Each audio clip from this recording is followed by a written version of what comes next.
Like that. Oh, Wow. You're kidding. That was really funny banter. That's fine. That was an incredibly good back and forth between the two of us. So funny. And it was muted. Some of the things we said there were so funny. I'm not even kidding. I was laughing. Well, we can reuse some of those lines. There was the phrase "whiz bam pow." What an accident! It was no whiz bang pow. There's been an accident, which is good actually. I came up with that. You can have that. Well, that's a reference to Alan Partridge. It is. Yeah. But I just reworked it. Yeah. So you couldn't okay. hear me. You know what, man? Let's answer some questions, shall we? You couldn't hear me singing. It's just people saying. David Jens says no sound. Well done, David Jens. You're right. Okay. Carl Axon says, Axon, why do you have no sound? Because the mic was off. Because the mic was off. Oz Mills says, will you make the sound work? Hopefully, yes. Maybe we've done it. It's pronounced Trinant says, is there audio? Yes. Yeah, should be.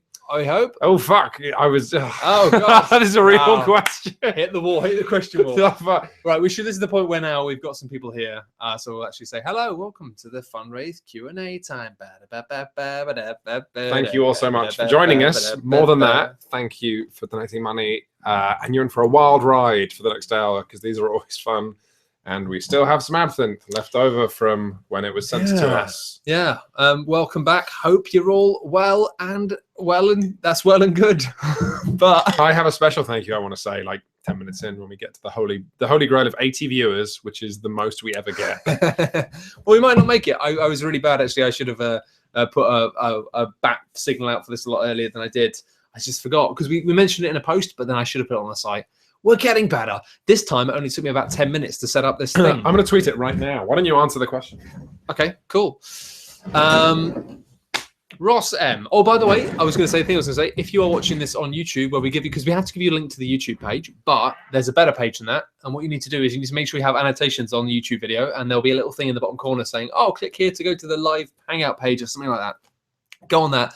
Then you can see the question interface, which is what it's all about. Because you can just watch it, but question interface. We would send you straight there, but the link never works. So hey. Anyway, Ross M, who is Rhinosimus. We got to that last time, I remember. Oh yeah. With your shared love of narrative games like 80 Days, does this mean you are both fans of fighting fantasy books? If you didn't like them, turn to 185. Oh, wow. If you did enjoy them, turn to 400. Man, I mean, funny. I owned them. I don't know if I ever said I liked them. I don't know if I had you don't know if you had fighting fantasy ones. I definitely had choose your own adventure books, but I don't know if I had those ones. Maybe I did. Thing is, I remember liking the idea and enjoying some of them a little bit, but I found them a little bit on the frustrating side, and I never really got into them. I had a really shit Sonic the Hedgehog one, which was super weird and had like Sonic dressed up in leather gear at one point. It involved him. Actual Sega Genesis cartridges were in that world, and you would find them, and then you had to insert them into like computers, which was like breaking the fourth wall of Sonic. And you know what? I later made friends with someone who's a writer, and it turns out he wrote them. And I was like, "You son of a bitch! You made my childhood so weird for about a week and a half. I'll kill you." And he was like, "Oh, yes, bashed it out. Of course, it was Bollock's job. I'm sorry if it was weird." Oh God, but I've got to say, like, I love playing the sorcery games, and I don't think I would have enjoyed them as books because, like, the amount of bookkeeping that is involved in that it just does for you, that would have been a real pain. So yeah, I don't really miss them. They are. I like them now as modern things, but at the time, I can see the appeal, but I can also think I wasn't a bean counter. So no, there you go, Ross. I was too busy. I'm going to turn to page 185 and probably die in a fire. Ben Martin asks, "Don't do that. It's got a microphone on it." I don't care. What if I don't care? What happens next? I cry. How is the bonsai going, Quinns? Ben, the bonsai. Let me tell you a thing or two about bonsai trees. Bonsai's going well. I should really tweet a photo of it. I'll put one on the Instagram. The leaves have recovered from a shock and beat me overwatering it. I'm learning how to use it. It's spring. The bonsai's blooming. Not literally, but it's got lots of little tiny grass shoots. Blooming great. Tiny, tiny grass shoots. Why don't you ask me about my bonsai tree, Quinns? Yeah, you don't have... Matt, how's your bonsai? My bonsai tree? Oh, it's fine. It's a bit bigger than it's supposed to be. Yeah, you need to really cut back these leaves. You've got to. The thing is, it's all about patience and care. You've really got to, like, the thing about growing something like this beautifully. I cannot look at these leaves. Really look at these leaves. You have to just love it. You know, you have to just give it so much attention and life and love, and Yeah, I'm all about that, really. I'm a very attentive plant lover. You're the least attentive plant lover. People are going to get fucking fuming, I can tell. I did water this today, don't worry. And it's been worse than this. This was bought for me by my ex-girlfriend, which was like 7 years ago. Oh, so it's lasted longer than your relationship with her? Absolutely. Yeah. It lasted considerably longer than our relationship. So, thanks, Lauren. I should bring my bonsai. That's what I should do. No, it would get killed by the journey. How has this got the most upvoted? This feels like a very mundane question. Well, no, it's just a question about games, which is fine. I guess we do talk about games a lot. Leo Zorn asks, thank you so much for donating, Leo. Actually, it's a huge deal. We really enjoy you letting us do what we do for a living. He asks, most replay value, XCOM or Invisible Ink? XCOM 1? I bounced off XCOM 2, and I'm waiting for it to not be a mess. Yeah, and it won't be soon, I'm sure. I don't know. I mean, it's hard for me because I'm really enjoying Invisible Ink, but I'm still on my first playthrough. Yeah, and I'm looking forward to going back. But the thing is, I've already spent so much time playing and replaying the usual XCOM that, I mean... Yeah, and I've spent so much time playing Invisible Ink that, I mean, why do you have to decide? Like, there is no universe, I think, in which someone plays a load of XCOM and then doesn't buy Invisible Ink, or vice versa, if they're smart, right? Yeah. You don't have to decide. You're an adult.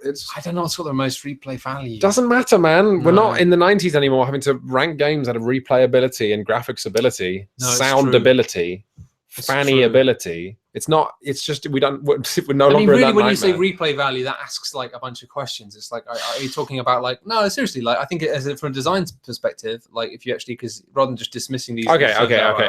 You've got the thing of being like, well, really, what you're talking about there, you're talking about like, is something got great replay value because it's built to be inherently addictive, or has something got great replay value because it's built in a way which has very few things that infuriate you upon the closer inspection? Because most games I stop playing at the point where I go, oh, I like you end up zoning in on the faults, and you see the fault lines, and then before you know it, all you see is a painting of cracks. Okay, so two things I would say about Invisible Ink as on that subject then is that Invisible Ink is harder to break. There is nothing in Invisible Ink which is just overpowered because I probably agree with that. It's been honed so much. The other thing is that, you know, you can play Invisible Ink for 30 or 40 hours and still find stuff that's new and still find playthroughs that are new.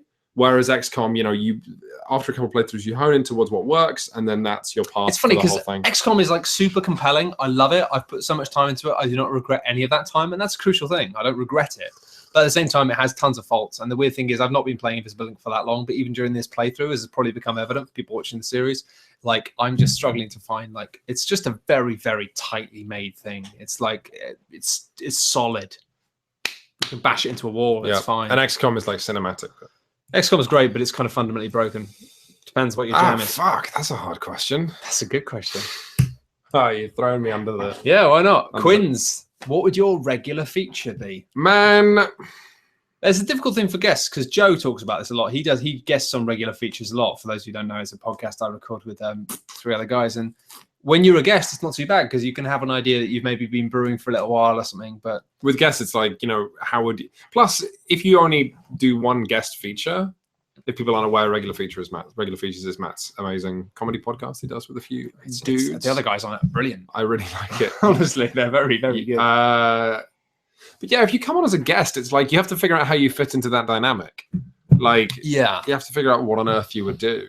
Well, I find that sometimes myself. I find with it always like it's changing over the years, and I find myself sometimes trying to work out how I'm going to do something that's going to fit in with the current dynamic of the podcast, rather than just bringing my own stuff. So, man, all I can say is that I really enjoyed a feature you did a while back, which was to do with it was like Who Wants to Be a Millionaire, but with pancakes.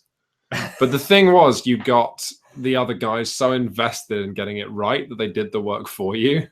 In terms of like they really cared about the answers to pancakes, the answers to each question, and then the music as well just nails it. A little bit of post-production, a little bit of... Well, there's so many different approaches you can have. You can have like a funny script, or you can have a brilliant idea from your past, or you can have like something where actually is almost educational. And I try and do more of them, but they can be very boring if you're not careful. Yeah, I would do educational stuff and be boring. But no, I think you'd be good at it because actually you're like one of the best people I know for just knowing things. You always have like interesting things to say about things. But as you said earlier, quite rightly, we're recording. It's like it's so rare that Matt says something that isn't either a joke or a lie, which is so true. Like I was telling a real story, and you're like, because I'm a joker. I'm a fucking that's jester. on the next Shut Up and Sit Down podcast. That particular line If you want to hear that, that'll be next week. week. Drink absinthe from the bottle. Oh, thank you, Alone Music. This is a really good question. If you had the budget to make, I love whispering into the mic.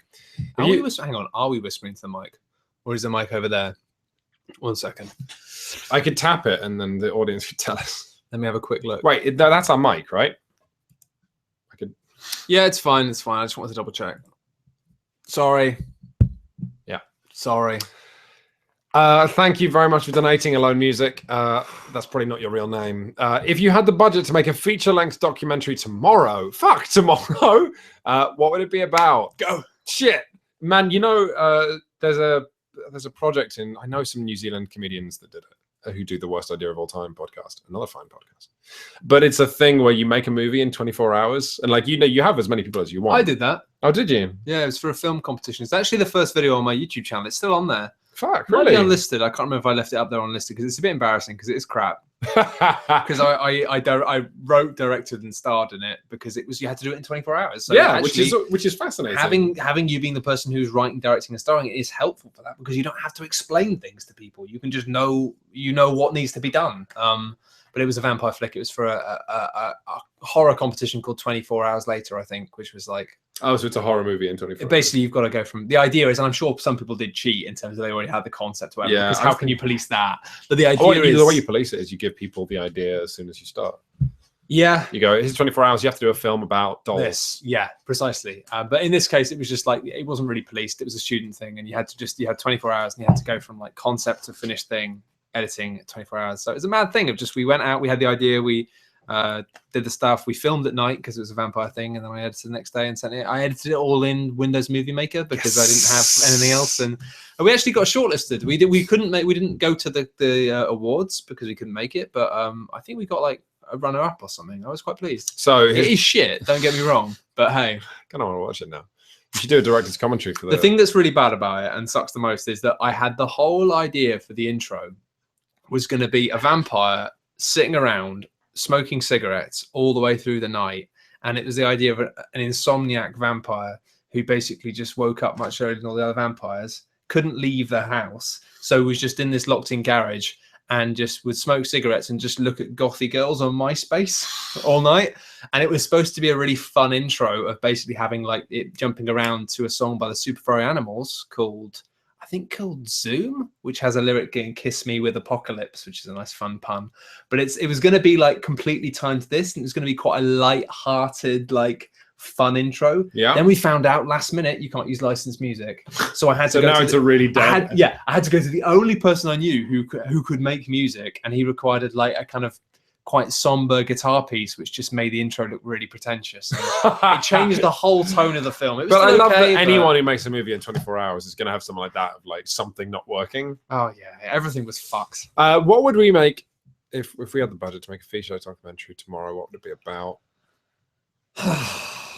There's lots of stuff in games that is interesting, but it's extremely hard. Documentaries are a lot of work.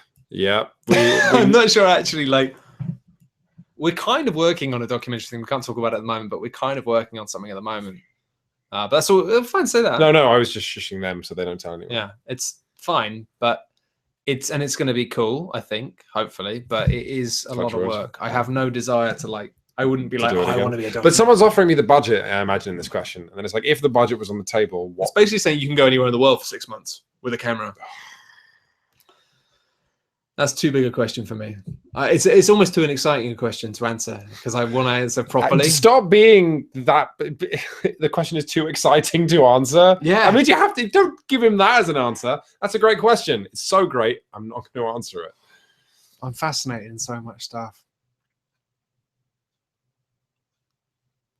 You know, I actually would love to just do something about like, it'd be great to do just a world cuisine thing, just to get to fly around the world and eat loads of. That's a lot. You got some competition. Food. You could do something interesting. You could do like a personality-driven thing. I don't know, just to look at the different things. Just an excuse to fly around the world and eat food. Really, I'd do that. That's what I'd do. Complete jolly. Just me going, this is nice, isn't it? What's this? Curry. Oh. I'll have 4, please. Oh God, I don't have it. Come on, we got bonsai trees. No, I keep thinking about games, but the thing with documentaries about games is it's impossible to transfer making them or playing them to a movie. And also, like, the fact that, like, a few years ago it would have been games, but now I feel like I know a lot about that stuff, and I don't think I'd be interested enough in it. You almost want it to be something that you're almost an outsider to, something that's still, like, you know what? Fresh, it would be something like some kind of unexplained mystery or something that, like the Tunguska incident, and or like I love the word Tunguska. It's the best thing, and or like I don't know. It's a good song. It would be a combination of discovering a mystery and also getting to travel somewhere. Like Matt, I just want to travel. Tunguska. There's a great song by a band called Cymbals Eat Guitars called Tunguska. Oh yeah, that's the band that is good. Yeah. Badzorig Naran Bat. Oh fuck! I thought this was a common internet name. Naran That's Batar. a real name, I think it might be. Badzorig Naran Batar. Real name or Badzorig Naran Batar asks Quins, which Street Fighter V character would Matt choose if he brought his talent to being the best to the fighting game community with me? See, that's like which cheap ass character would. Do you want to be cheap? Well, I don't know. Like what? Well, Lucky, I guess, is the. We can find out. Is about. Hang on. What I'm doing here now, people, is bringing up the Street Fighter 5. Oh, fuck, I'm spelling it wrong. Street Fighter 5 images, and then we can get Matt's live response on what they look like. What they look like. You like this guy? No. That's Birdie. No. No, he's no. You like this guy? No. It's kind of what do you like? Cammy, some classic Cammy. I'm not willing to say. Look, this guy is Nash. He's dead. Yeah. Done. Yeah. He's dead. He's basically Frankenstein. He's Frankenstein, and he can teleport. Frankenstein's monster, obviously. There you go, kids. We worked that out. He would be Nash. Nash. He wouldn't be the best though, because the contender actually requires like real dedication, practice, dedication, not just like a kind of broad stroke for strategy and the ability to just stumble through everything. Like people might think that my anger at Invisible Ink is pretend. I feel so bad for you, like because it's fine, man. It's fine. It was literally my idea. Matt, you gotta play Invisible Ink. You gotta do it. Let's play. Gotta do Let's Play. It's true. It was. R2.2 says, do you have any talents you're really proud of but are too niche or mundane to impress most people? I mean, that's we do have very mundane talents, and it's what we've spent it's our entire career. Is this a sex thing? Hey, my sex talents are in no way too mundane. Yeah, I think I mostly try to make use of the things I'm good at. I'm good at quite boring things. What am I proud of? I'm very good. I'm losing it now because of age. Generally, that's what happens. But is this a sex thing? No. I used to have really, really good long vision. It's still quite good. Oh, that's so good. It doesn't impress that many people, but occasionally you have this thing of in London, especially if you're still on the road and you look down the road and you go, "Oh, this is our bus coming," and they go, "Where?" And you go, "The one down there," and they go, "You can't read that though." Yeah, I can. It's this 168 or whatever. On a pirate ship, you would be the guy. I would be good with the telescope, and you'd save everyone's life because you'd see the ship on the horizon. Because it's the sort of thing I do all the time. I can read things from really far away, and it's only very occasionally people go, and then they go, "How can you read that?" That's such a good answer. And I'm always like, "That's such a good answer," because it's so shit. It's really crap. But I completely get that moment of. Yes. But every now and then, people are like, "Wow, man, your eyes." Wait, do I have any talents that I'm really proud of? What am I proud of? It's kind of different, but like, it's so. No, I don't even want to say this. Actually. What? No, I've backed off. Wow. Okay. Back off. It was a sex thing. Okay, fine. Yeah, no. I mean, that's the thing. You've got to be proud of that in some regard, haven't you? Gustav Linda says the voice of the people is clear. We need more hot kitchens. # content. When will we see the return of Kitchen Matt? Well, Kitchen Matt was a joke that did actually trick somebody, which was brilliant. Some people on Reddit thought it was like just a weird Kitchen Matt video. Like some guy, and that was what I was hoping for, that somebody would think I was just some random like kitchen enthusiast who just decided to do a Zelda thing for no reason. And I saw a couple of like websites cover it as that, of being like YouTuber Kitchen Matt. And I'm like, which I'm happy with. Like everyone was like, "You idiot." I'm like, no, don't have a go at them. Like I purposefully spent a bit too long making the like logo and stuff for that. I had an animated fucking logo. Like, come on, give this people a break. Why on earth would anyone make that for a joke? I don't know. I don't know. I'm not really in that zone anymore. I don't know why. A mad. I love that video to pieces, but like, yeah, I don't know. Like, it's weird at the moment. Like, people are saying lots of people want more cooking stuff. We are going to try and do like occasionally more cooking on Shops to Down. Yeah, every now and then. We're going to do reviewing a recipe is the new brand name for that. And whenever we do a small game and we've got a few minutes left at the end, Matt does cooking, and I kept filming it with a camera. And he gets to eat it afterwards. I do. But the thing is, like, I'm really into cooking, but I'm a bit reticent to like do too much of it because it's a weird thing. Of like, I'm very lucky to be able to do it so that all my hobbies are like my job now. Like, in terms of like, I started doing a comedy podcast for a laugh, and now that's like part of my income. Like, playing video games and talking about video games, that's it as well now. And I'm a bit reticent, especially on the online world where you're constantly just producing stuff and putting stuff out there. It's kind of nice just having a hobby which is just yours. Okay. And like, with cooking, I don't mind doing a bit of it every now and then, but lots of people are like, oh, I'll do more recipes, and I'm like, I'd like to, but it would be like, it would then feel like my whole life was just video production. And really at the moment, what I like about cooking is I can just get away from computers and screens and just do something that's simple. But, you know, it's one of those things I've always said, like, in a few years, I might just suddenly go, you know, I'm bored of talking about video games now. I've said everything I'm going to say. And then I might just completely reverse and just suddenly come out of nowhere with this full cooking YouTube channel. I don't know. No, man, I'm exactly the same. I'm looking forward to... Shut Up and Sit Down is my best job I've ever had, but I'm looking forward to not doing it because then board games will become something else for me again, which would be great. Basically, leave Matt alone. Get out of my house. Leave Matt alone. I've got new lights in my bedroom there. So yeah, it's very bright. Good. It's very bright. It's natural lighting. It's pronounced Tyrant asks, did you ever have a video you uploaded that had a view count or popularity that took you by surprise? Yeah, Matt, did you ever have view count that took you by surprise? Well, yeah, there was one video I did which got 5.5 million views, mostly in a day. And that was a bit of a surprise, especially because before I finished it, I sent it to Steve Hogarty.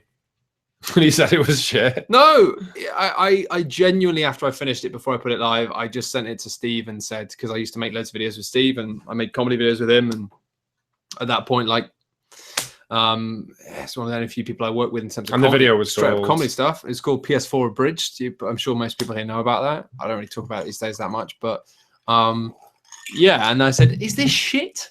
Because I was really worried. I was like, is this funny? And he was like, no, it's pretty funny. I'm like, oh, cool, man. And I trusted that and put it online. But I was genuinely, I just thought it was a bit of fun, but it went mental, obviously. But I don't know, I kind of found this weird thing of like, I always get it wrong with these things. I always think, and now I just don't think about it. Now I just try and make things as good as they can be, and I put them online, and whatever happens, happens. Because every time I made something that I thought, this is amazing, this is going to go nuts, it didn't. And every time I made something thinking, well, it's all right, whatever, I'll put it online, it would then go nuts. It was like, I never see any sense of it. And actually, if you think about it too much, it sort of drives you mad and makes you sad. Yeah, I mean, my answer to this question would be that the view counts and popularity of like everything I ever do takes me by surprise because it's always either smaller or bigger than I thought. It's a better, more modest answer. No, but I don't have a video that did that. That was what I was feeding you that. Like, answer, well, no, I know what you mean, but I'm still like, yeah. It's all basically a giant roll of a bullshit dice. Like, you know those huge dice that are like 4 foot across, the big foam novelty ones? Yeah. You just throw it, and then it goes. But what's nice, I find, is when you actually get the consistency again, it means you constantly appreciate it in a way that you don't otherwise. If you're going from like 100,000 videos to then 100,000 views to then 10,000, yeah, it means you stop appreciating the 10,000s at all. Whereas at the moment, what I'm really liking about Cool Ghosts is it's fairly consistent. Every now and then things go up to like 25, 30. But really, that's it, because we're purposefully not doing stuff that's sensationalist, and we're purposefully not really going for like current stuff in the way I used to, but it burnt me out, and I'm not interested anymore. Like reactive stuff, you can do so much stuff with it. So it's nice now that it is just this thing of things do when they get big. 30,000 is huge, but it's 30,000 not like overnight. It's not like everybody clicks something. Things don't go viral in the same way. It's just things get shared over a longer period. And things pop up. And, sure. And it means you appreciate them all the whole time. You're constantly like, oh my God, there are 10,000 people watching this. I care more about fucking crazy. I care more about engagement. I mean, similar to what you're saying, yeah, but just to add on it, like if I get 100,000 views and then 8 comments and the comments are rude, that gives me nothing. But if I get 1,000 views, but I get also 500 emails accompanying that being like, thank you for this. I got 500 emails. I can't open my email. Dude, open the Shut Up and Sit Down email box. Wow. It depends on how well I've been at like answering them. If I haven't answered them in 3 months, yeah. James Morey asks, could you talk about James? Thank you so much for donating. You are a star. makes a huge difference to us. Thank you. Yeah. Could you talk a bit about the business side of Cool Ghosts and Shut Up and Sit Down? I'm curious about what sort of things you have to do to keep straight/even with tax and sharing revenue and the like. Sorry if that's too dry, boring, or distasteful a topic. It's fine. Yeah. There's not much. Well, it's so far it's been easy because there's not much money to share. We do, because we are like men in and around 30 years old. We do need to have plans for the future. So, with any luck, Cool Ghost and or Shut Up and Sit Down will be making money in a year or two, like actual money with stuff that we can reveal like later. But for now, yeah, there's not much money, so you just split what's fair, and then. Yeah, I mean, it's not like it's not terribly complex at the moment. I think it helps because we're doing Shut Up, Sit Down and Cool Ghosts. It means that we kind of like just make it balance in a way, sort of. It's close enough for now, I think, and we're both kind of happy enough with it, and that's all that really matters. Yeah, I mean, to be candid, actually, the Matt, because Matt wasn't there when we founded Shut Up and Sit Down, so we pay him less for the work he's got, but he's working his way towards investment in the company and gets more of a percentage. And that feels fair, but then also to make it doubly fair, exactly the same thing is happening with Cool Ghosts. Yeah, because I get less money, but slowly. Yeah. How did a friend of mine put it that you're trying to figure out what percentage of an imaginary donut you each get, because it's like you have no idea what you have. It's one of those things, isn't it? With Shut Up, Sit Down, like you and Paul have put in so much of the work that it's not fair for me to come and expect like an even cut by any means. But at the same time, it's one of these things where it's like, yeah, because then it's an actual company and stuff. You know, it's like we're working towards shares and stuff, and we got all that stuff sorted. But with Cool Ghost, it's a lot more fucking fluid. But at the same time, it's a thing of like mostly it's been like my YouTube channel. Now you've come on, you're doing awesome stuff for it, and it's just a case of basically I'm just periodically just giving Quinns more money. Like I'm just increasingly just every couple of months just bumping it up, so we're kind of moving closer and closer towards like a split, which is like, are you? Yeah. Oh, nice. Oh yeah, it's gone up a bit. Yeah. Quinns got a raise. Yeah, hooray! He isn't even checking. It's fine. If any of you guys want to congratulate me on my raise, do so. It's to be honest, it's a weird science. It's impossible to work out because it accounts for like both like in terms of like the amount of time everyone's putting in, but also in terms of time you put in before. It's a weird thing of like you've been doing Shut Up and Sit Down for like 5 years. I've been doing my YouTube stuff for about 4 years, so it becomes this weird thing of it's not entirely about like kind of like. It's one of those interesting things where to find an exact middle ground for what is fair is very difficult when you have things like that are as ethereal almost as like building up communities and building up like these things. Yeah. But no one can put the Cool Ghost community and positive comments. Literally, no one can put a price on that. Yeah. But it is worth something. Well, it's just the fact that it just takes time, as we find. If you're not going to go out there and you're not going to be like advertising or marketing or just doing lots of like kind of cheap tricks to get eyes on stuff, the process of just building up and finding people. Basically, it's a case of like we know there are loads of people out there who will like what we do, but the process of getting our work to those people and having these people come and find our site is a very slow one. And it's just that thing of like, in different regards, in different places, we've been off down these mines working them for a long time. So at the moment, it's just a case of almost like, as Quinns put it, in fact, the simplest way is I work for Quinns and Quinns works for me. And in the middle, it just sort of works. But yeah, as you say, we're getting old and, it's not a case of being like keeping straight. Even with tax, it's not too difficult. Like it's just self-employment stuff. You just fill in your returns. It's a pain, but whatever. But yeah, like, we are both getting older and we don't have any plans to like completely drastically change anything or sell out or anything or do sponsorship. The important thing to know is that there is no plan ever in like the next however many years to change any of the content on Shut Up, Sit Down. It's just stuff that happens on the site. It's absolutely stuff that happens on the site. We're just thinking about that and stuff because, we're getting old and tired and it's one of those things where you sort of realize that it's this internet video stuff is a young man's game. I even found this week just the process of trying to write a really good script and then record really good VO and then record it and then edit it into a really good video as one person. It's a lot of work. We were saying that we were trying to figure out stuff that inspired us, like I don't know, Consolvania for Shut Up and Sit Down. It's about 8 years. 8 years feels like enough time for the talented kids who are like 13 to watch your stuff and be inspired to become 21 and actually be making that stuff. So we're 5 years into Shut Up and Sit Down. So theoretically, hopefully in 2019, we'll start seeing the first sites that do what we do, but better. And at that point, we can start being like, oh, maybe we should do something else. It's the circle of life. Carl Axelson asks, this is a fun question.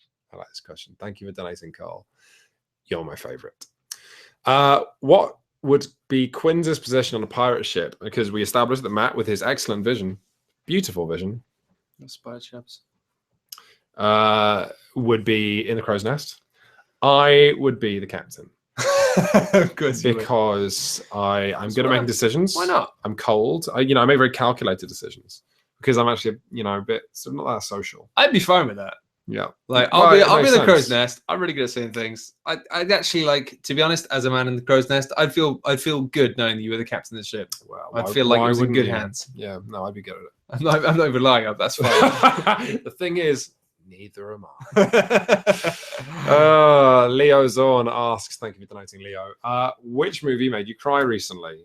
I think I mentioned this in the last hangout, but I did watch Garden of Words, which is an animu. It's an animu from Japan.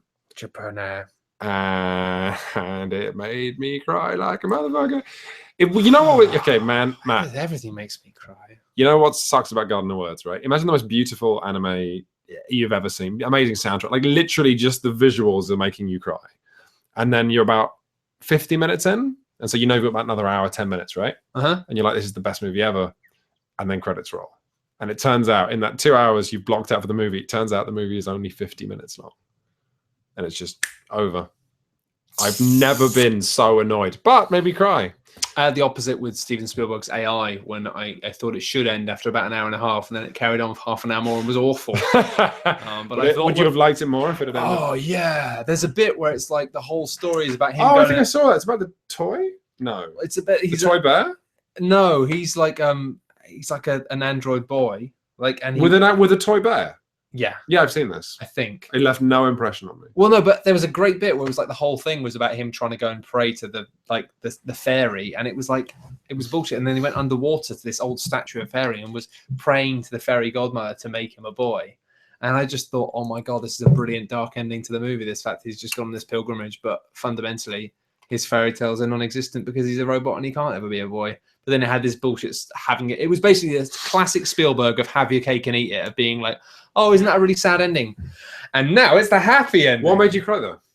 Oh, I don't know. I cry about.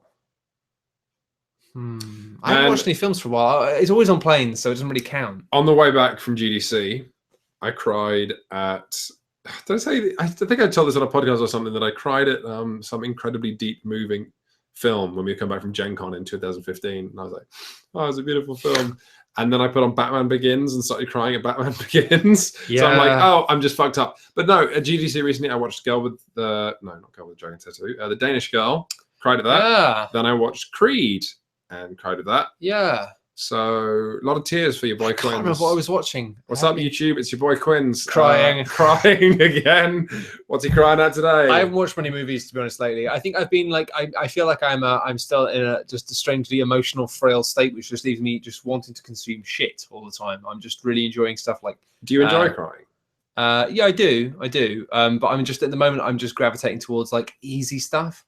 It's quite funny how like I've been watching a lot of like Marvel Daredevil, and it's like the second series particularly like is really, I like it, but it's proper junk. It's like the motivations are fucking all over the place. Like some of the writing in it is atrocious, but I enjoy it. And it's like even like The Walking Dead, it's like I'm watching my other half, and she's like, "Oh, this is really bad," and I'm like, "Yeah, I know," but like I somehow when I'm watching TV, I just want like something that's just going to wash over me, and that I can sit and go, "This is bollocks," but I don't care. I have that same desire, but I fulfill it with hot baths and bath. Cross the streams, man. I've been watching Daredevil in the bath. I listen to podcasts in the bath. This is what I do. I put my iPad on this stool, and it sits next to the bath, and then I watch. Man, have I told you about how I watch? I was watching Narcos in the bath on Netflix. Narcos is partially subtitled. Oh yeah, you told me. And it's this wonderful thing of the fact that like it means that when it's the bit where it's subtitled, it means you need to sit up in the bath so you can see the bottom of the iPad. But then when it's like the Americans talking, you don't have the subtitles. It means you can slump back into the bath and just listen. Agree with me, man. That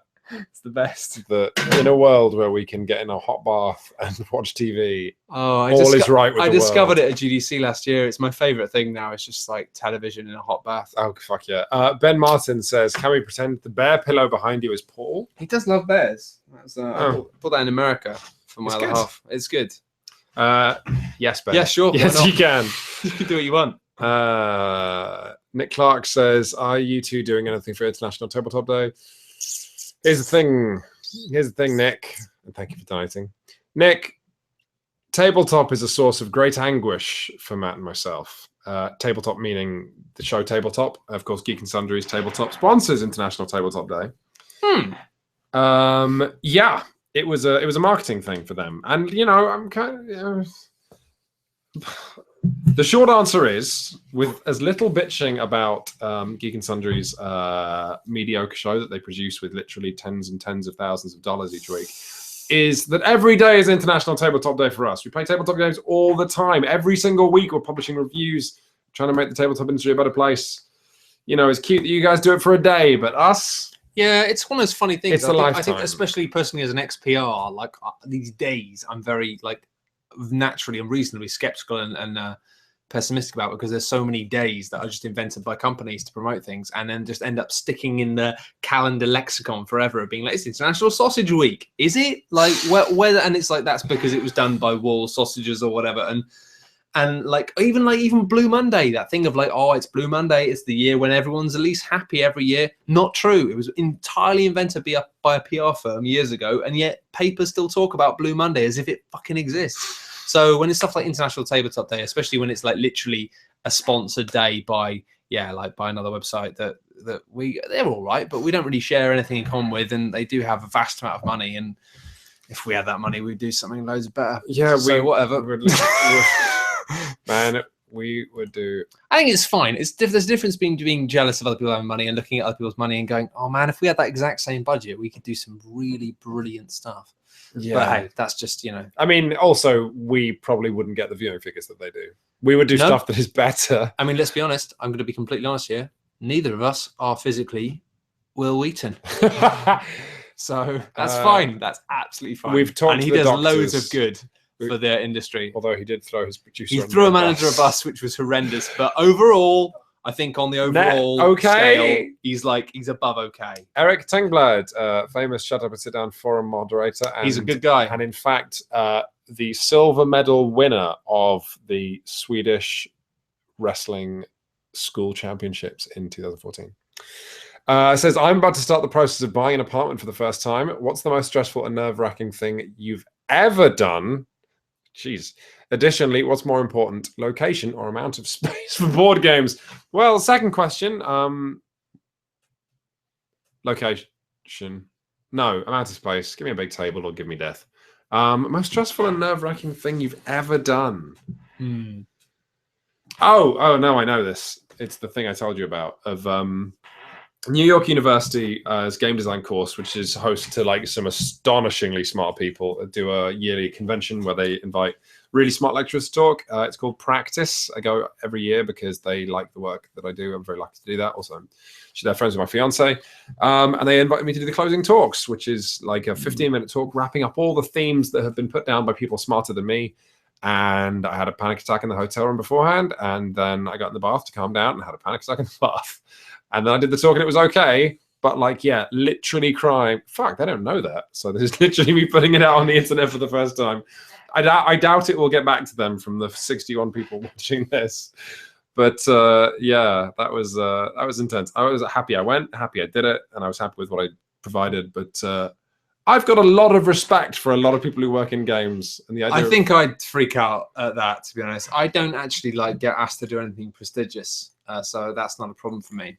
It wasn't even prestigious. It's it's university. No, but that is prestigious. It felt good. That is prestigious. To have they're smart people. I've met some of those guys. They know what the fuck they're on about. That in an intimidating way, and that's very rare that I meet people who intimidate me in that way. I think I'd be similarly freaked the fuck out by that. New York University, one of the 2 universities in America to offer an actual master's course in game design, and Matt and I have volunteers from the master's course every year. Great. At GDC when we run the board game lounge, and my God, I want those kids to inherit the earth so bad. Yeah, they're just great people. So yeah, I think I'd freak out about that. What do I freak out about? It was a bit of a freak out when I went to meet Brooker to start doing the TV thing, because he just sent me an email one night and then said, "Oh, hello, can I talk to you about something? And I'm like, yes, and give him my email. And he's like, oh, we're doing this thing. Are you free to come and meet me tomorrow night? And then Charlie Brooker, so I was going to meet Charlie Brooker the next day, and it was this weird thing of like, it was not just meeting him the next day. It was like he was there at a premiere for a show he'd made. So it was this fucking crazy thing of him being there with the cast of the show that he'd like a drama he'd written, premiering it. So I watched the thing and it was good. And then it was after this weird thing of being like just trying to grab a moment with him in the pub, being like with all this cast of being like, oh, thanks, Charlie, great. And it was a weird social event for a TV world that I just had no part in and no connections to just be like, and basically all I could do was just go, why am I here? Because I knew nothing about what was going on. And then even then, I only talked to him for like a few minutes, and I was just still left being like, I've got no idea what the fuck is going on. That was pretty stressful. I think the most stressful thing in recent memory, though, because the weird thing is I've, through years of doing a really good job of pretending that I'm cool about what's going on, after a while, that just becomes that you are just cool about what's going on. You just become so well practiced at pretending that it becomes autopilot. The only thing that really fucking nerve-wracked me was probably proposing actually to my other half last year. That really, I just lost it a bit, and everyone was afterwards like, oh, do you go down on one knee? I'm like, I fucking forgot. Like, I was completely like, I just got really nervous and awkward, and I never get nervous and awkward, like not when I'm concentrating. You know what, man? I didn't get nervous when I was proposing because I was high. So take a tip from Cool Quins from his cool book. Oz Mills asks, Oz, thank you for donating. You are a treasure. Yeah. What drinks? Fucking oh my god, sitting his drinks and yeah. What games have made you hate fictional characters the most? I mean, actual hate for me, it was Fable 3 and the brother. Oh, this is easy. I know nothing about Fable 3 except I gave it a bad review and caused a shitstorm. What? You don't know anything about it apart from the fact that you gave it a bad review? I reviewed it for OXM. Well, they must know something about it. I can't remember anything, man. It's just like I've reviewed a lot of stuff that I don't remember. Well, it wasn't a good game, though, so you got it right. Yeah, but it wasn't, and I tried to give it a 6, but there was so much money behind it, and the real problem was Microsoft Studios as well. I think it was John T, right? So he probably would have let me get away with it, except the problem was that OXM America had given it a high score. Oh, I remember that. And there couldn't be that much deviation. I remember that fucking bullshit. There couldn't be that much deviation between OXM US and the thing was, OXM US always used to get code before we did as well. So it wouldn't be like, oh, you've got to deviate to like what we're doing. It was always like, oh, but they gave it a 9. And then we're like, well, why the fuck did they do that? It used to drive me mental. And it was like, usually work it out. And it just involved some politics of being like, well, we just have to accept that they're different. But with some games, it was this weird thing of being like, especially because it was just like at that point, I'm not being funny, but the quality of writers that we had on OXM in the UK was just like stellar. Like, you know, like Log, Edwin, like Mike, like we had some amazing staff writers and some amazing freelancers as well, like yourself. The fact that it's like when America were like, oh, this is another 9 out of 10 or a 10 out of 10, you'd be like, what the fuck are you guys smoking? It was really funny. They just took the remit. I mean, the thing was like that it's weird, the same brand magazine name, but actually in terms of the remit of who they were serving, totally different markets in the US and the UK. I've completely forgot what the question was. Who do we hate? Which games made you hate fictional characters? Sybil. Nina Freeman's Sybil. If you haven't played that, it is just fucking short and good. But hang on, aren't the fictional characters real in that? Oh, well, they're and you hate them. Fictionalized versions of a thing that really happened. And you hate them? It's the only Sybil. No, Nina Freeman's character, the protagonist, I did not hate. Who you play, right? Okay. So you play as Nina, right? But I didn't hate myself. She was fine. But the boy she falls in love with, like, it's fine. You hate him? Like, no, I didn't initially, but then by the end, he starts acting in a way where, like, because I wanted them to get together. You hate men. I fucking hated that guy. I have never played a video game where I was screaming. And this is why I told you to play it, because like even if you don't like the concept or whatever, I've never played a video game where I was physically screaming at a fictional character going, no, don't do that. Like it was weird.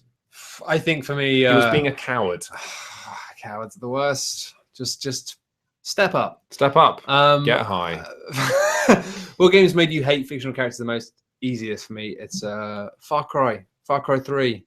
I was really enjoying Far Cry 3 when I was just another contemptible prick going around killing and skinning anything that moved for wallets. Fine. Wallets as well. As soon as I was having a flashback, my lovely turtle skin wallet, it holds slightly more money than my like, wolf one. The idea that, you know, rather than like pockets, it's awful. You need a wallet because you can only hold money in a wallet. Because you're in the jungle, you know, you got to get those bills nicely neatly folded. Yeah, it's unreal. It's absolute bullshit. But no, it was for me. I was okay with that until it started doing the kind of like, oh, for my father's black card, and basically just having this like. It just made me hate the protagonist so much that I just didn't want to play the game. I didn't want to be the hands holding that gun. I was like, this guy's a fucking. I'm not going to repeat the words because it's just.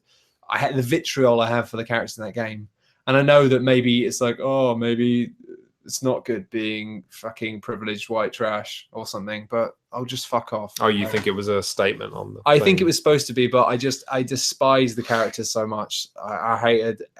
Like it's weird. Like I just think the American politics in French Ubisoft games just increasingly just make me ill, which is really odd. Speaking of American politics, hey, Eric Moore. Hello, Eric. How's it going? Thanks for joining us. Asks, you've made your opinion on Will Wheaton clear? Question mark. He's fine. It's fine. It's not like we have a problem with it at all. Like, what about Gabe and Tycho, who hosted Shut Up and Sit Down at one point? Can you tell us about that experience? Well, I didn't really talk to Gabe or Tycho directly. Shut Up and Sit Down split with Penny Arcade's TV when Gabe was saying some transphobic stuff, and then also the whole Dick Wolves thing. And to be clear, you know, Matt and I have made impolitical jokes in the past. It was their inability to like apologize or think about what they were doing or the example they were setting, because the rules change when you become a community leader that big. I've met Tycho. He was nice. They're fine. I mean, like, but you know what? Gabe, Tycho, and Will Wheaton are all part of like a certain school of people who I do have sympathy for. Of like, when you get that famous, they're huge. In America specifically, which is a country that is big on selling you know, psychiatric drugs for stress or depression. Good luck getting out of that vortex, because I mean, you would be surprised at some of the YouTube or internet personalities that you know and like who are on a lot of drugs. Not even like cool illegal drugs. Not fun ones. Just like this is just the pharmacology industry is like. Yeah, you seem sad. It's interesting. It's definitely a different angle to what it's like in the UK, where like a lot of this stuff in terms of mental health is thought of as being much more about like treatment in terms of therapy and in terms of conversations, in terms of working through stuff. Whereas in America, because of the specifically the US, less so in Canada. Specifically the US, because of the kind of pharmaceuticals industry and the tie-in with mental health, I think is interesting. And I think we're actually like, it's one of these weird things where I now get it a lot more, because having like had a tiny touch of like internet fame, like you realize how weird and corrosive it is and how damaging it is for your head, and how actually you need to then go, okay, I thought I was pretty good at dealing with the world and dealing with my relationships with people, but now I need to build up all these little tiny new walls and all these little tiny new systems to deal with this, which I thought was the same, but it isn't. And then you realize why so many celebrities who've just been dealing with exactly that for years often behave weirdly. And especially in America, where the answer is like, well, take these drugs. Do you feel chilled? Yeah, I do. Cool. Just take them forever. Which is just no like, downside to that just when such it starts to wear off. So I don't know. I mean, you know, it's just one of these weird things where I think I'm a bit more sympathetic than I used to be when you have people who maybe feel a bit more shut off and seem a bit more like aggressive when you criticize them. And I don't know if that's the deal with these guys or whatever, but I've never dealt with these guys at all. They were perfectly nice to us. I think it's the thing of just saying, yeah, you know, when people have this sort of, I'm always wonder when people of this scale and have come under this level of attack, even if it's things that they were fair to be attacked for, when people close off like that, and when the response to it isn't to go, all right, I've thought about this and I want to change what I'm doing or whatever. When people just go, whatever, that usually implies to me that like somehow they're holding something back or holding something in, and sometimes that's just can be really unhealthy. I mean, it's just insane, isn't it? Like Will Wheaton and Gabe and Tycho all are in a situation where it's like they are loved, they are beloved, and they're role models to so many people. So what does that do to your ego? And then what does it also do when you say something and then a similarly vast portion of the internet goes, no, you're wrong. It's like, but you just told me I was right about everything. You love me. You know, you can see this opinion in an awful lot of people. So it's one of these difficult things where I can see when people turtle, because I've done that in the past as well and been like, no, fuck off, because it's too much almost. And the easiest thing to do is just go no. But at the same time, I can't really respect it when especially when people are saying, look, times have changed. You need to think about what you're saying. And then people are going, no, whatever. Especially when you have a vast number of fans backing you up and going, oh, we love you no matter what you say. I just think it's one of those things where personally, I lose that. I get it and I sympathize with the position they're in, but I struggle to have any real connection with it, because it's like, especially with all the kind of Dick Wolf stuff and the transphobic stuff, it's like, oh, come on, it's just massively disappointing. And it's like one of these weird things where now, as a professional, I don't know the guys, but I have no desire to like collaborate or work with them or, Yeah, we're not the only people who pulled out of like Penny Arcade. It's just it's difficult because also like PAX has had a lot of issues in the past in terms of like with the helpers and stuff. Where that's been a big issue. What are they called? I can't remember. The volunteers and PAX, there's a lot of cultural stuff. A lot of articles have been written about the culture behind the volunteers and stuff, and there's some dark stuff going on there. But at the same time, the problem is a lot of the time with PAX, it is actually, for a lot of people, it's a really positive, fun thing. And it's the difficulty for us, I think, in the fact that it's like things like PAX, they seem cool, like to be involved with them. But I think when you just know more about the politics of the people who are profiting from it, and more about the politics of the people maybe working as volunteers and the social systems going on with that, it's more difficult, even though that probably the net overall thing of it is a good thing. Yeah. It's still hard knowing how the sausages are made to like want to be involved in the sausage factory. Yeah, I mean, Matt and I just have, for a lot of reasons, the way we've chosen to live our lives, we just want to try and keep things clean for ourselves, and that means not associating with a lot of people. Yeah, and sometimes being dicks and turning our noses up at people. That's it. Basically, it's hard and it's not even nice sometimes, but it's just you got to follow your heart with these things. And sometimes if your heart says no, even if it's not a good idea, even if it would benefit you to do it, you just got to be like, my gut says no on this, so just no. And we're privileged that we have the opportunity to do that. But yeah, thanks to you guys, really. So hopefully it hasn't pissed you off as an answer. John McLaughlin, thank you, John, says, will the ever be Cool Ghosts merch, brackets, t-shirts, little fluffy cuddly ghosts? You were talking about that. I want little fluffy cuddly ghosts. Okay, so two things. First off, yes, we're going to do merch. Yeah. It'll probably be tied in with the Shut Up and Sit Down shop that's coming at some point. Because why have two shop solutions so we can have one? But we're working on that for Shut Up and Sit Down. Cool Ghosts will hopefully follow. Little fluffy cuddly ghosts. Here's the thing. So I went, I imagine, just because they're spherical anyway, like imagine like this, but a pink ghost. We could get like you keep saying a pink ghost. It would be we could get a limited run of 100 of these, right? And Matt goes, well, why would it be pink? It would be white. Yes, it would. Yeah. If you do it from the logo, but obviously it would be a pink ghost because because the thing is, it would have the iconic face and little hair thing, so it wouldn't be just like that's just a generic ghost. It would look like a generic ghost. It wouldn't. It would look like the Cool Ghost ghost. Okay, maybe. I'm looking at them now in the corner, and you might be right. They've got weird faces. They were done by Marsh Davies. He's brilliant. It would be obviously not. It wouldn't need to be bright pink. I think you do two, one in pink.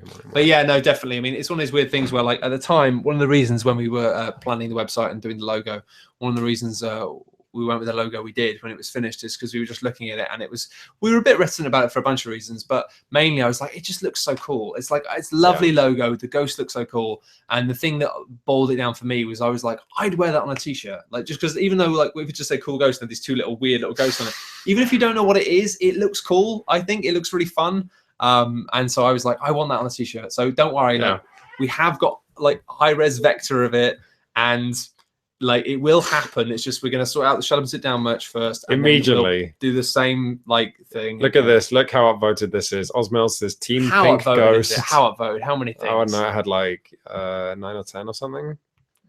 I'm scrolling down. I didn't even see a Team White Ghost. We'll put it to a poll. We'll put it to a poll at some point.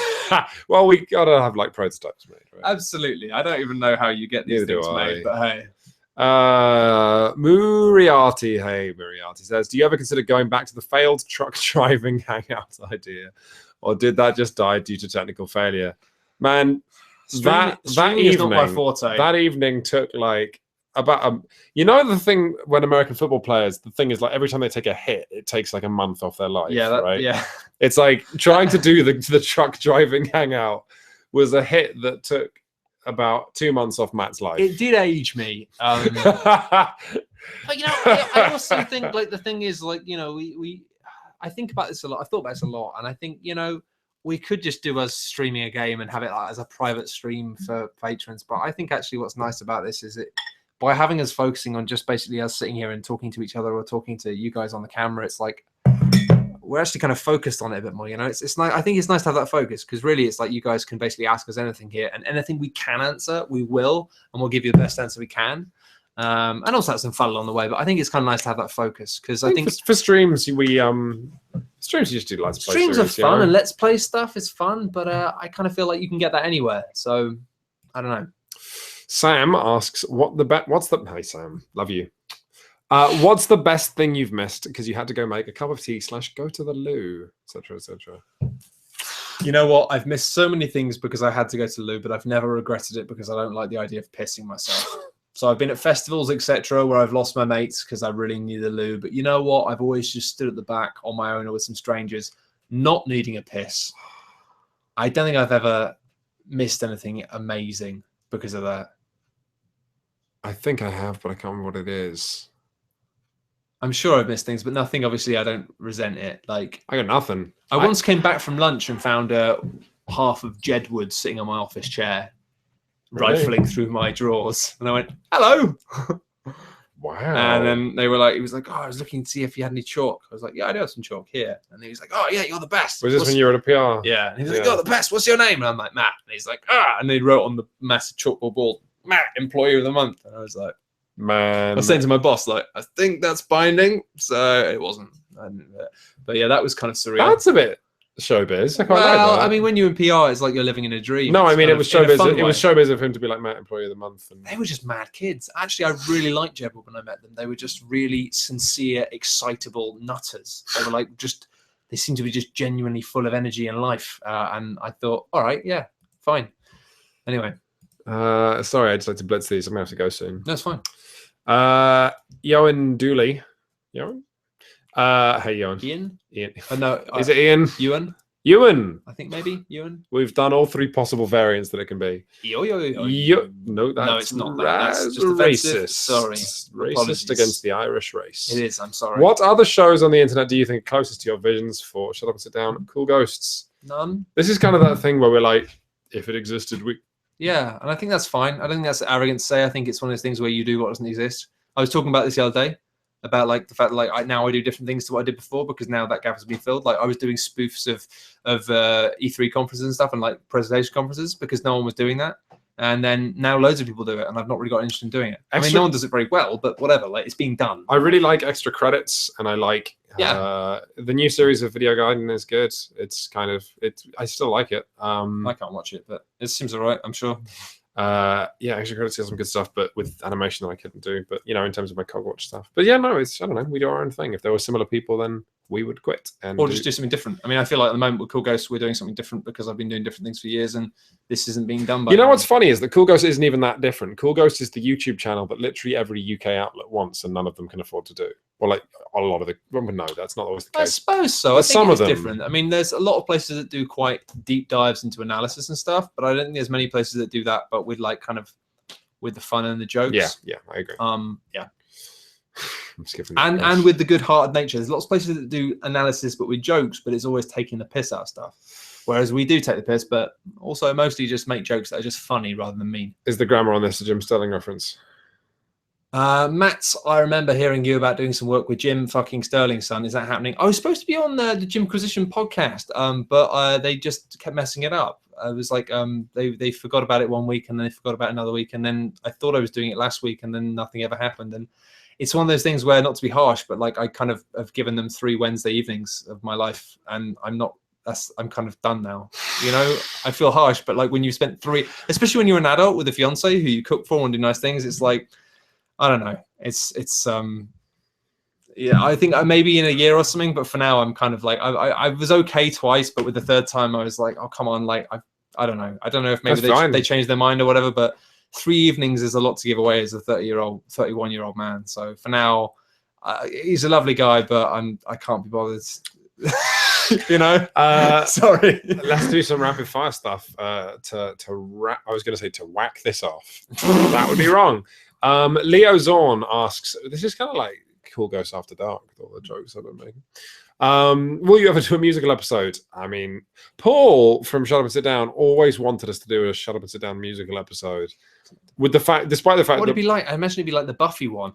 Yeah, except this is the thing. Like, Paul would always be like, "Oh, we should do a music video," and I'll be like, "Oh, can you sing?" He's like, "No." Like, Paul categorically can't. He can play guitar, but he can't, and drums. Yeah, can't sing. Yeah. So he's like, he just maybe you can sing. It's like, who will write the song? I can sing if he can write the guitar songs.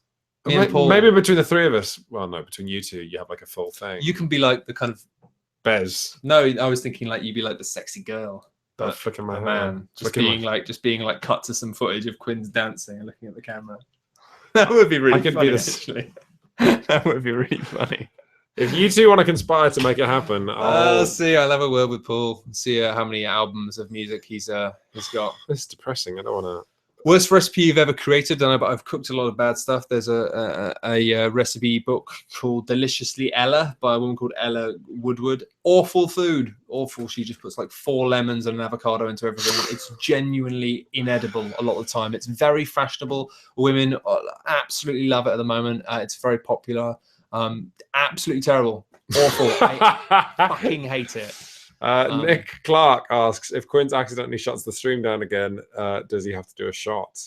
Yes. Probably yes. Remember when we were trying to fix technical errors and I was just shutting the stream down? Yeah, that's hilarious. Like, why did it stop? Because Quinn switched off. We only went it when I was like, what are you doing? Why are you going to press that? And it was like, it was you.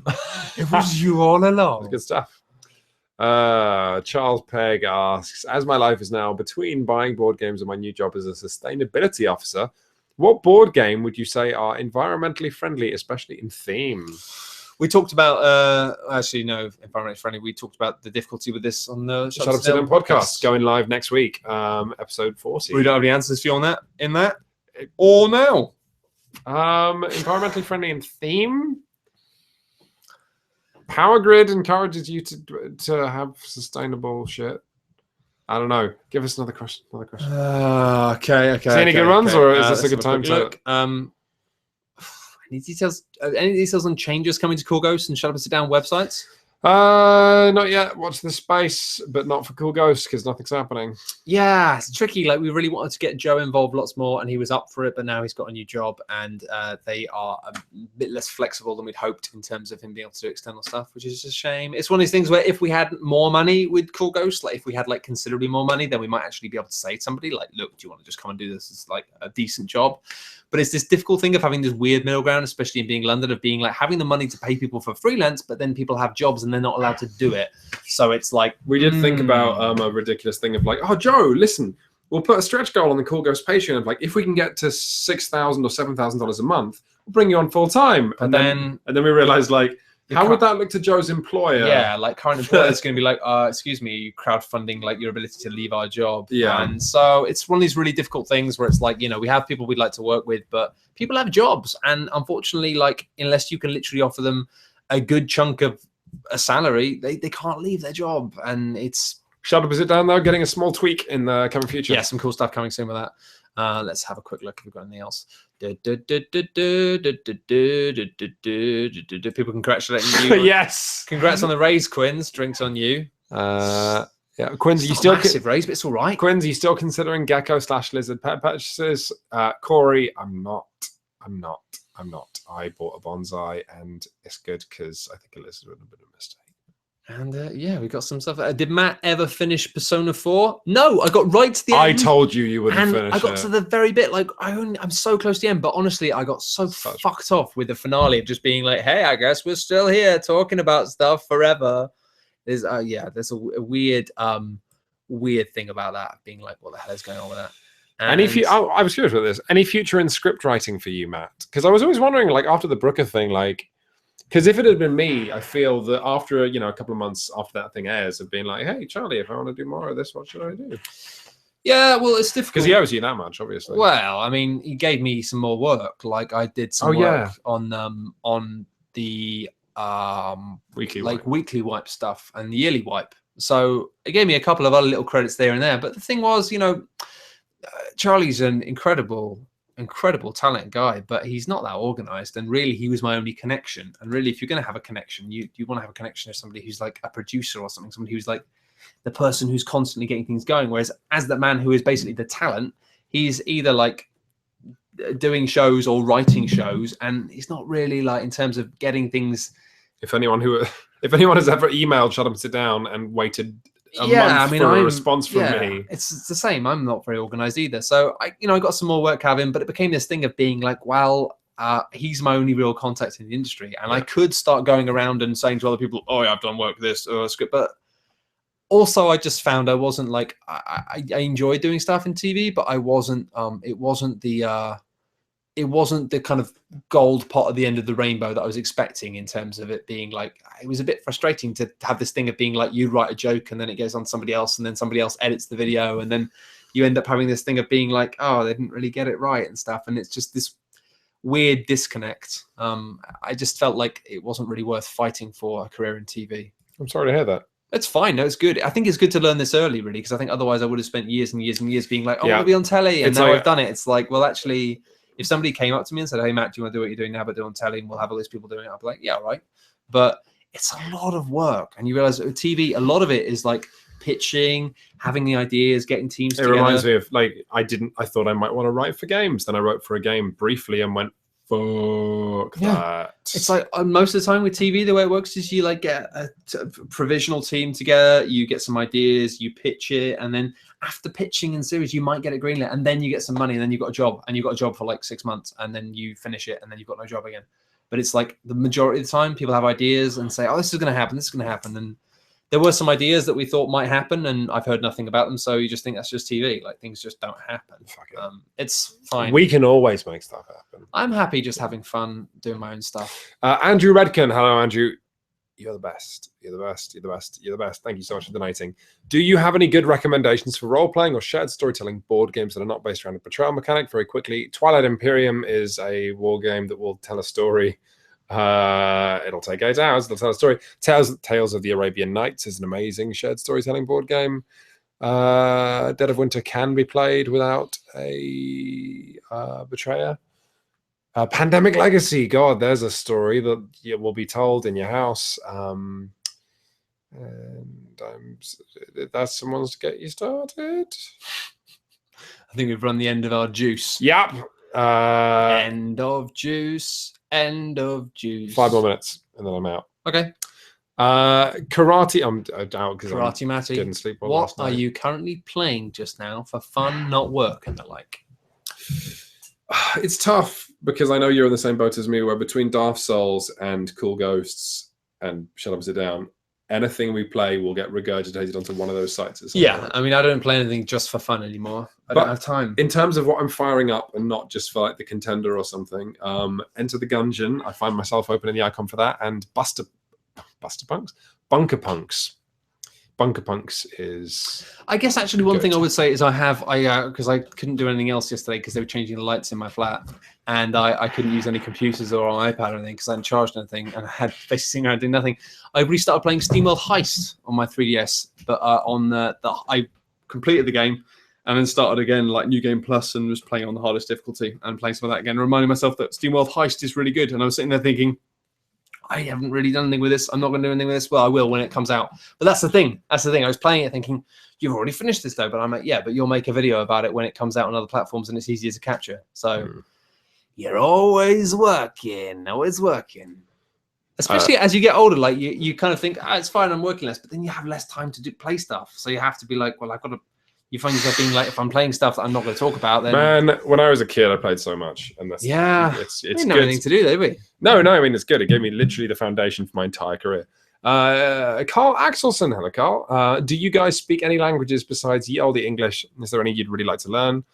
I spent 3 months in Tokyo because I imagined that I would learn Japanese and become one of the many English language games writers reporting out of Tokyo, and got so depressed. It is the only time in my life that I've drunk to kill time. And I was drunk a lot. So no, I would love to know Mandarin though, or Cantonese. Hong Kong is my favorite city in the world. So sure would love to speak Cantonese. That would be cool. I don't know, I'm laughing at that. It's not funny. It's kind of weirdly specific. Dun, dun, dun, you like any of these? You think it's all chaff? Leo Zorn. asks, are you two in the age where you won't go out dancing anymore, and do you miss it? You know, the only time I go out dancing now is at weddings, and every time I'm at a wedding, I dance like a crazy man, and I love it.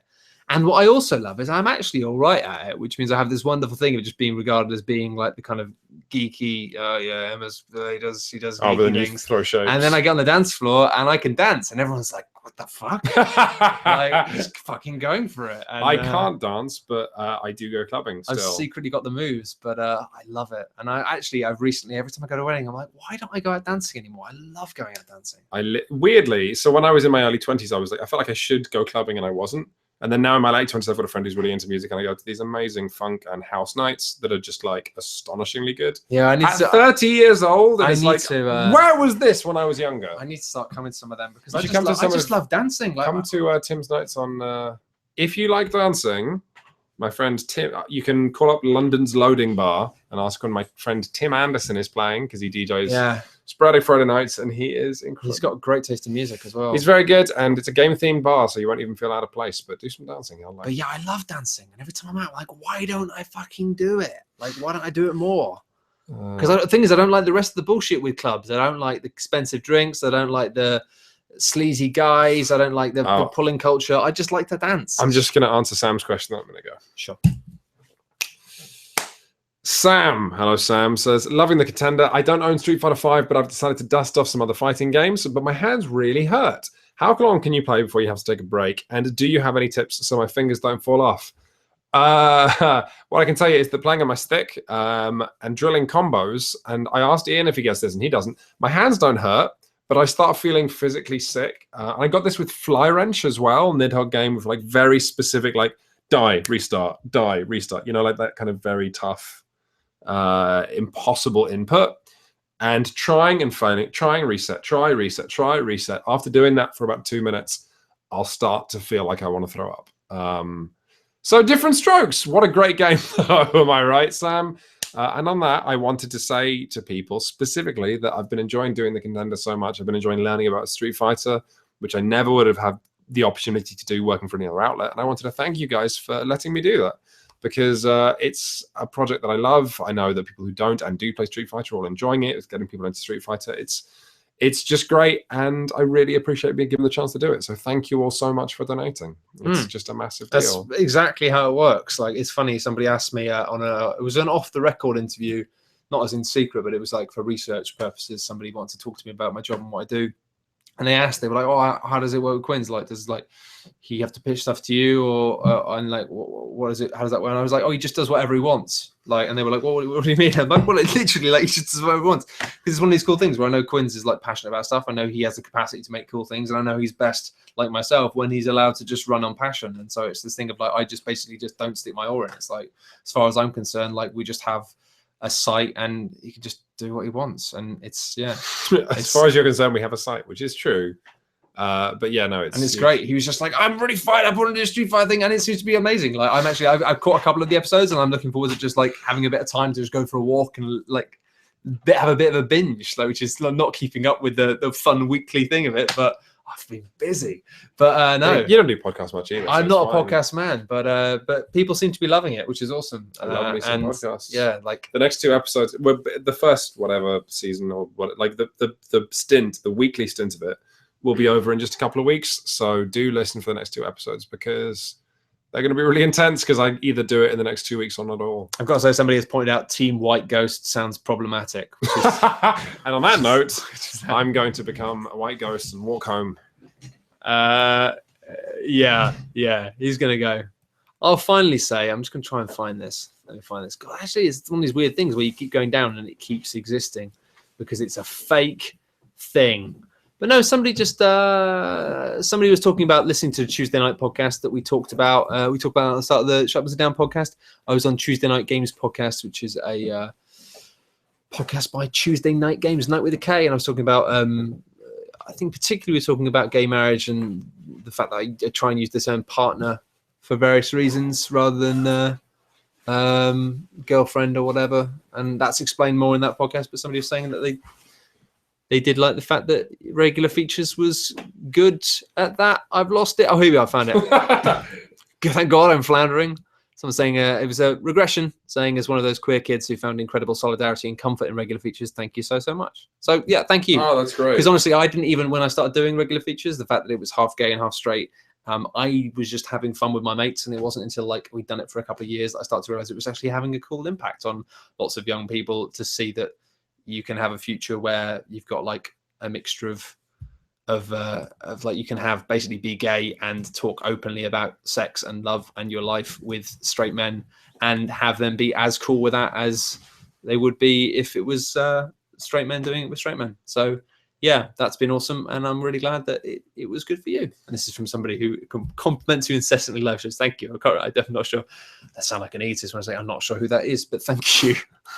Thank you very much. And do listen to Tuesday Night Podcast with Alan Girding. It's if you're interested in board games or just stuff, we talked about a bunch of things. It's a good board game podcast. He's an interesting guy. He's a psychology teacher, so he talks about some interesting stuff. And he's funny. He is funny. I don't know what he left in the edit, but it was fun. Anyway. I will see. What the fuck are we doing? You don't do that on camera when we've not practiced it. No, they saw the thing. Shut the pipes off. He's a prick. Goodbye, everybody. See you, everybody. Bye.